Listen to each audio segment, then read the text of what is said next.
Boa tarde, meus amados irmãos em Cristo Jesus. Queria deixar uma breve mensagem nessa tarde que se encontra no livro de Ezequiel, capítulo 37. Ezequiel, capítulo 37. Passamos a ler juntos então. Veio sobre mim a mão do Senhor, e o Senhor me levou em espírito e me pôs no meio de um vale que estava cheio de ossos. E me fez andar ao redor deles. E eis que eram muito numerosos sobre a face do vale, e estavam sequíssimos. E me disse: Filho do homem, poderão viver estes ossos?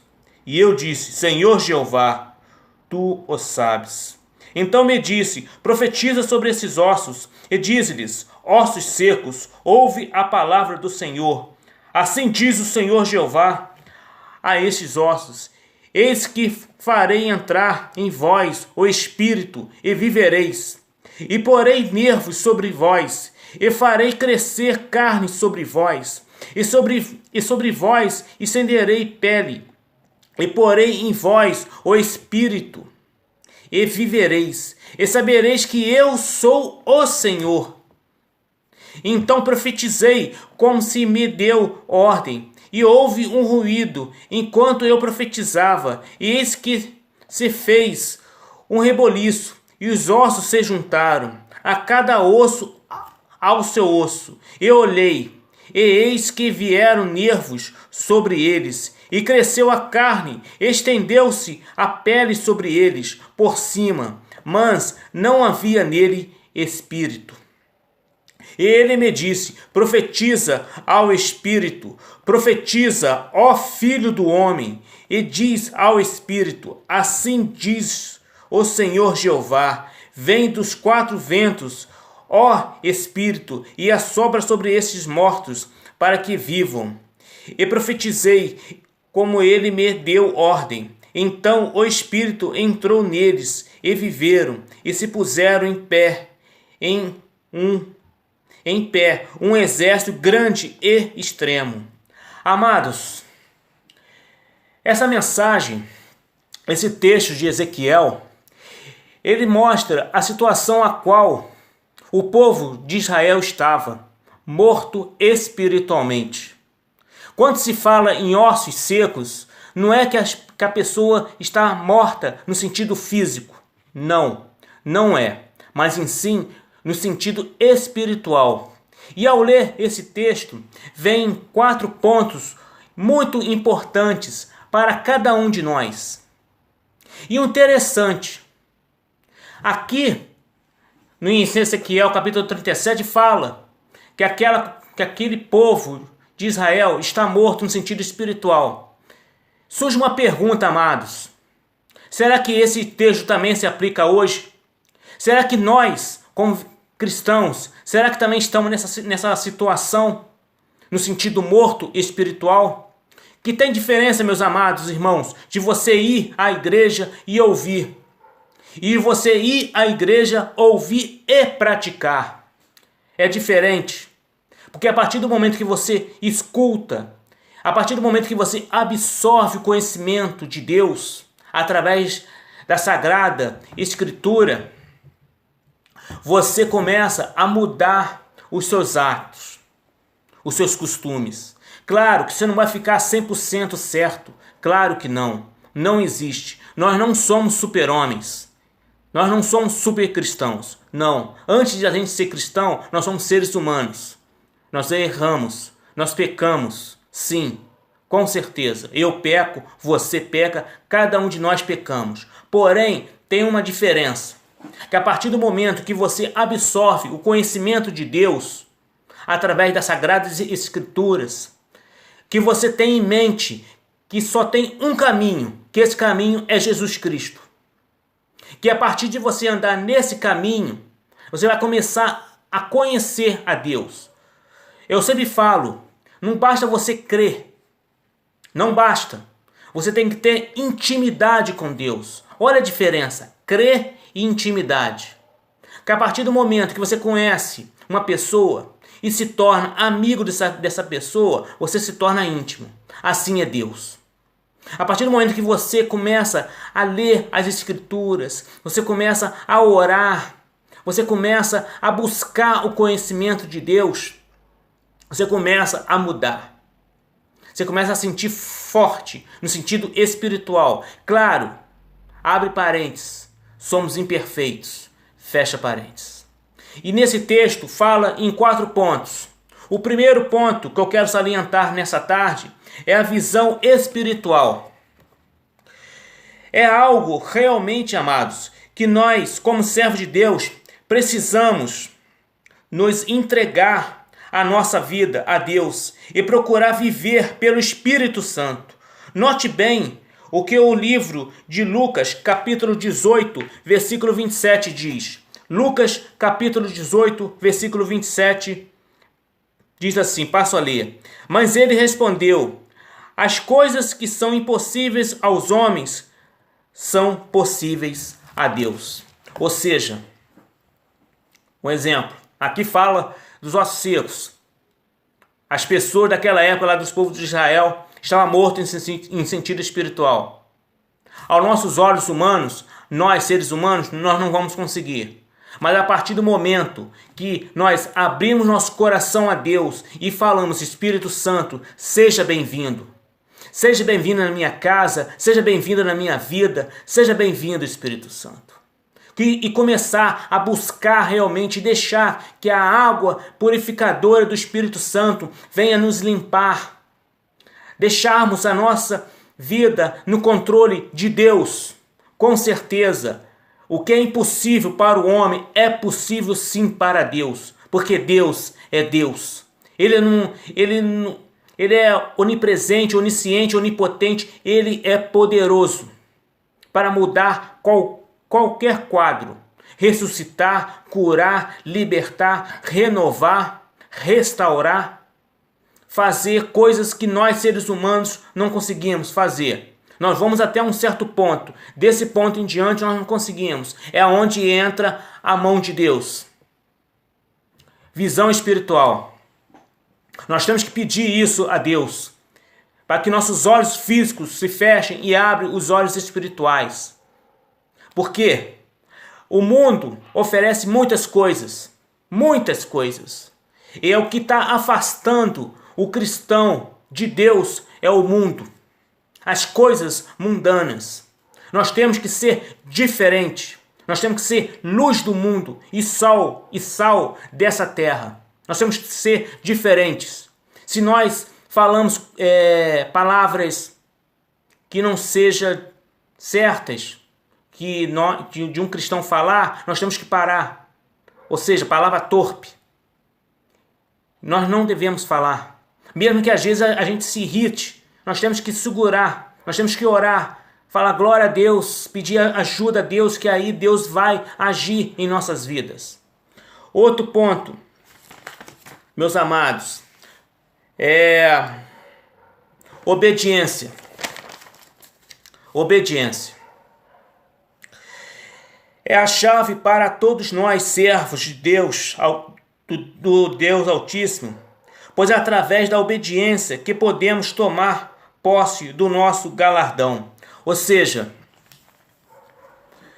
Deus falou para Ezequiel: vai lá e profetiza nesses ossos. Ele foi, ele profetizou. Isso significa o quê? Obediência a Deus. E através disso, surge uma pergunta: será que nós, quando eu falo nós, eu também estou me incluindo, tá? Será que nós estamos sendo realmente obedientes a Deus? Será que nós estamos deixando a palavra de Deus nos conduzir, deixar que o Espírito Santo nos conduza? O Ezequiel deixou. Ele obedeceu a Deus. Ele foi. Ele profetizou nesses ossos. E esses ossos começaram a se juntar. Por quê? Porque ele acreditava no poder de Deus. Ele foi obediente a Deus. É o que nós temos que ser, meus amados. Obediente a Deus. Temente a Deus. Evitar cair ao erro, mesmo que às vezes a gente caia, mas a gente tenha a plena consciência e o discernimento e o coração quebrantado de pedir perdão, que aí sim que vem a graça, que vem o amor, que vem a misericórdia de Deus sobre cada um de nós. Mas para que isso aconteça, nós temos que tomar o primeiro passo, botar nossos joelhos ao chão e pedir: Senhor, me perdoa pelo meu erro e me ajuda a não errar, a não cair nesse mesmo erro. Senhor, eu estou fraco, me ajuda. É aonde Deus ele chega e faz, porque Deus é Deus. Outro ponto interessante, meus amados, é o poder de Deus, a qual nós vimos, a qual está escrito no versículo 8: Eu olhei, e eis que viram nervos sobre eles, e cresceu a carne, estendeu-se a pele sobre eles por cima, mas não havia neles espírito. O 9: E ele me disse, no caso, Senhor Jeová, profetiza ao espírito, profetiza, ó filho do homem, e diz ao espírito: assim diz o Senhor Jeová, vem dos 4 ventos o espírito, e sopra sobre estes mortos, para que vivam. É o poder de Deus. Essa parte não tem nem como falar mais. É claro, é nítido, o poder de Deus. Imagine-se um vale cheio de ossos, cabeça, perna, tronco, tudo. E ele profetizou, Ezequiel profetizou, porque Senhor Jeová, ele ordenou e ele obedeceu e profetizou. E aí houve o poder de Deus, aí o poder de Deus agiu. Imagine-se bem, falando sobre poder de Deus, né? No caso da mulher do fluxo de sangue, 12 anos,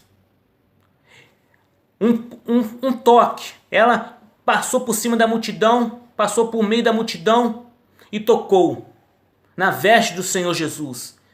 E ele sentiu, porque saiu virtude, e curou. Olha o poder de Deus. O mar vermelho, imagina-se, o mar se abrir, fazer colunas, poder de Deus. A rocha sair água, poder de Deus. A roupa se gastar, não se gastava, poder de Deus. Aí trazendo para os nossos dias, será que Deus ele não pode agir em nossas vidas? Será que ele não pode agir naquele jovem, aleluia, que está drogado? Tirar ele desse vício? Pode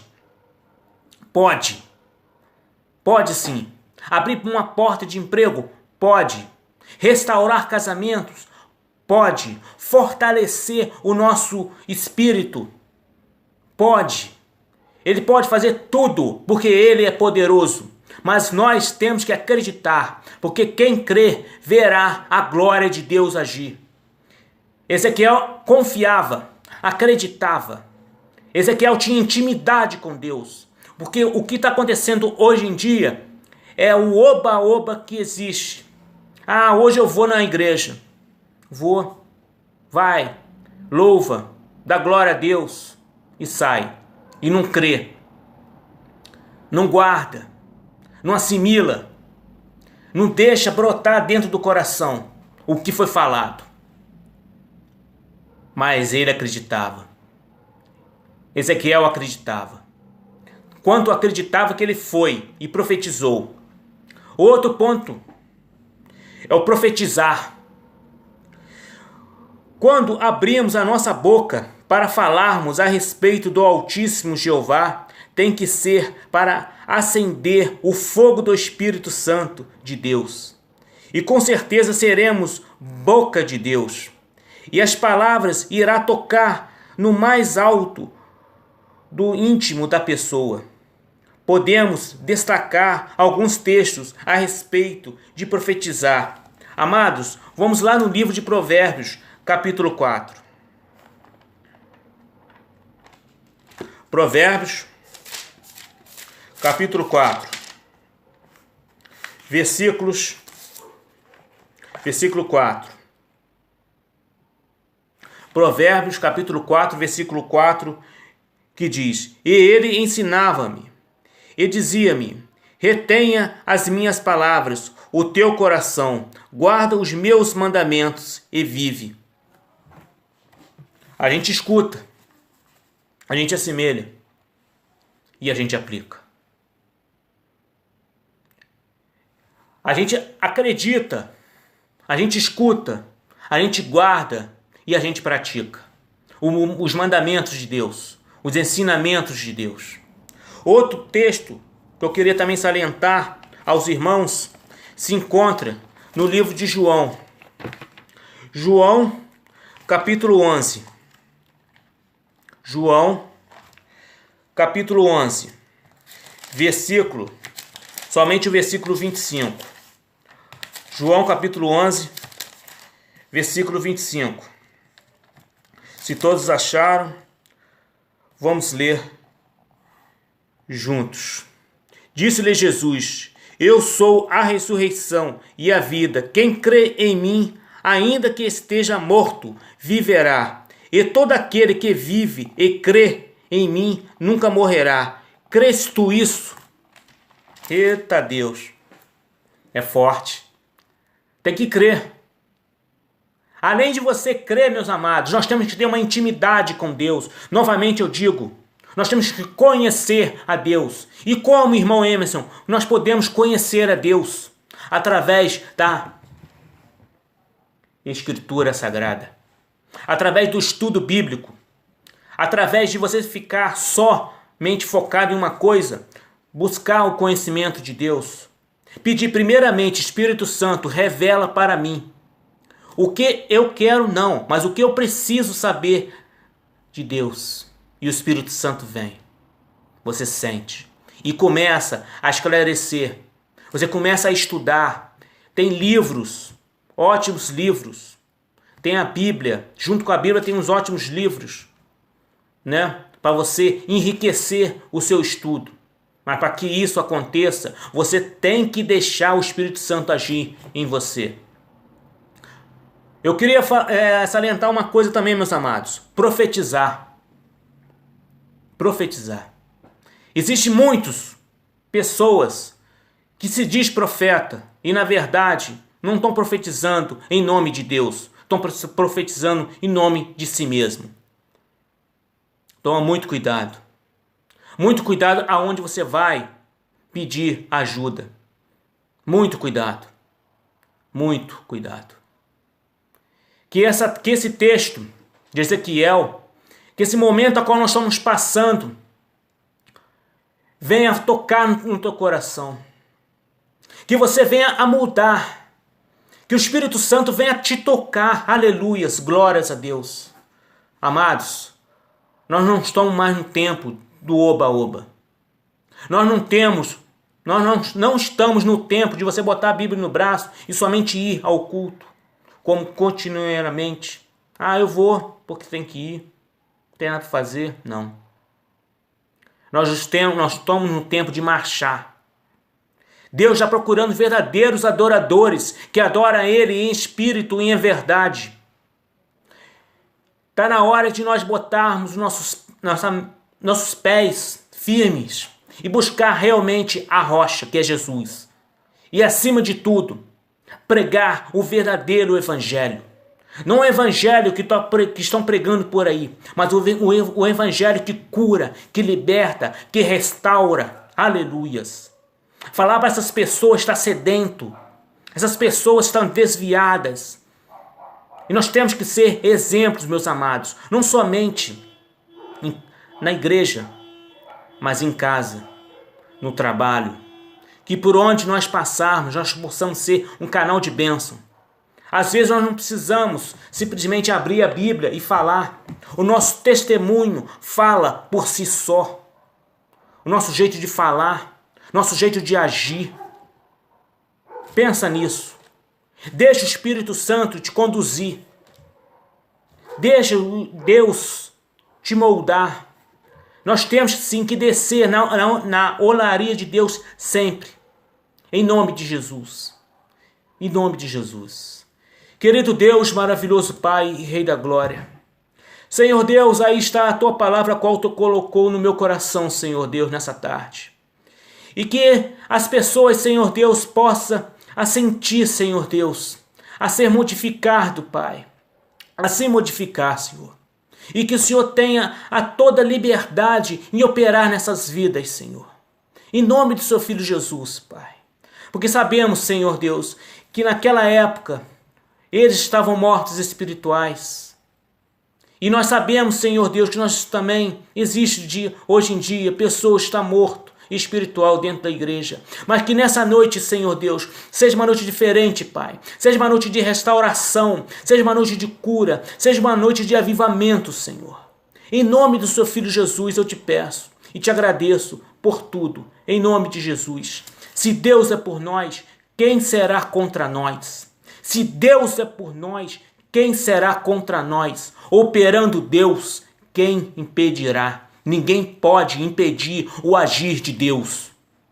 Ninguém. Creia no poder de Deus.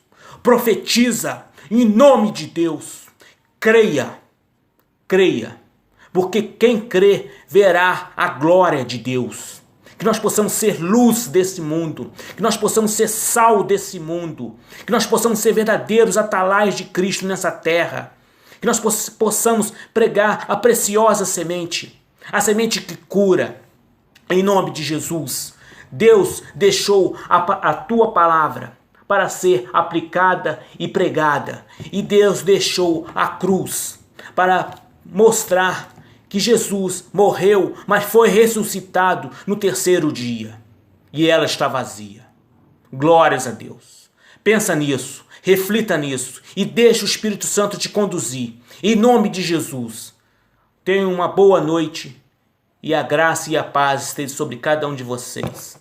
Em nome de Jesus. Amém.